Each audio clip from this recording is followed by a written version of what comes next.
Alright, so today's video is going to be about my routine and why do sometimes hospice patients withdraw.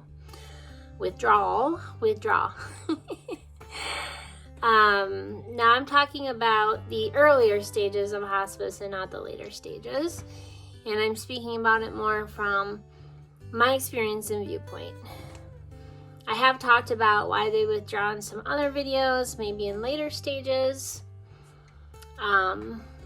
So these are going to be the earliest stages of withdrawal. And I wouldn't even necessarily call it withdrawal. Like when I hear that word, I think like people think that to withdraw means that people don't want to interact with other people. But in my case, that's not necessarily true. So let me go through my routine and then talk about why I might be seeming to withdraw. Basically, I still wake up generally pretty early in the morning, sometimes 3, sometimes I might wake up a little later depending, but I still wake up pretty early.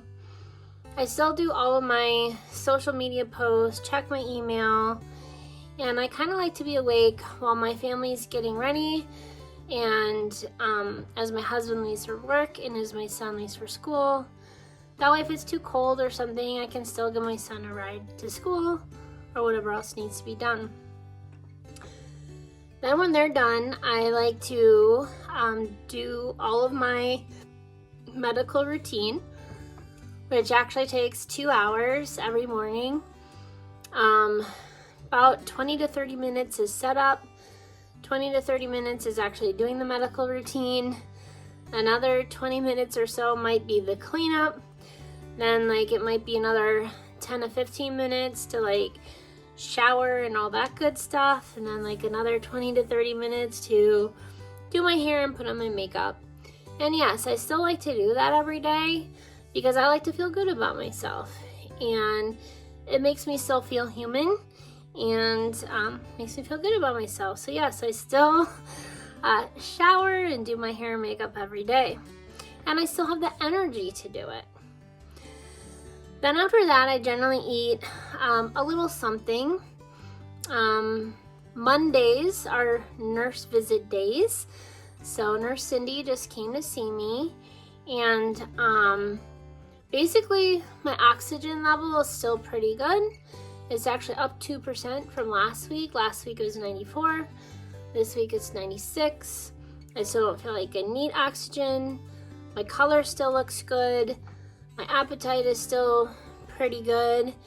So I probably eat somewhere from 1,000 to 1,500 calories a day.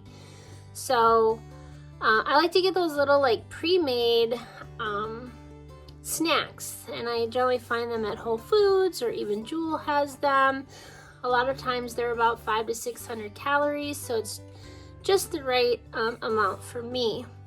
But after I eat, I get really tired.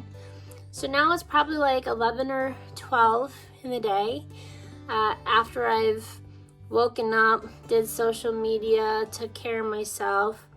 So then I generally go back down for another nap.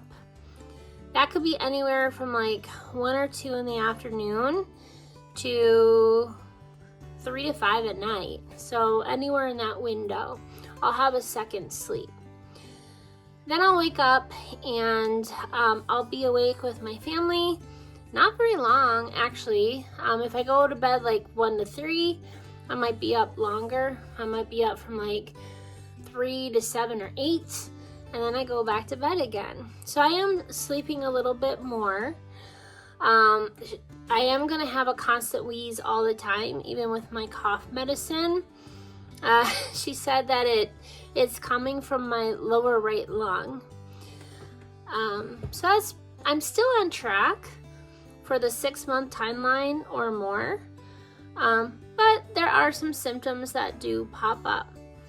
The reason why I might be appearing to withdraw is not necessarily that I don't want social interaction at this point in time. It's because I'm tired and I don't have a lot of time for it. So if you think about it, I do a big chunk in the morning of just my own personal stuff, and then I go back down for a nap. So the time that I might actually have to socially interact with someone is maybe either like an early lunch. I can do lunch with them, but then after lunch I'm tired, so I gotta go back and lay down. Or I could do an early dinner with them.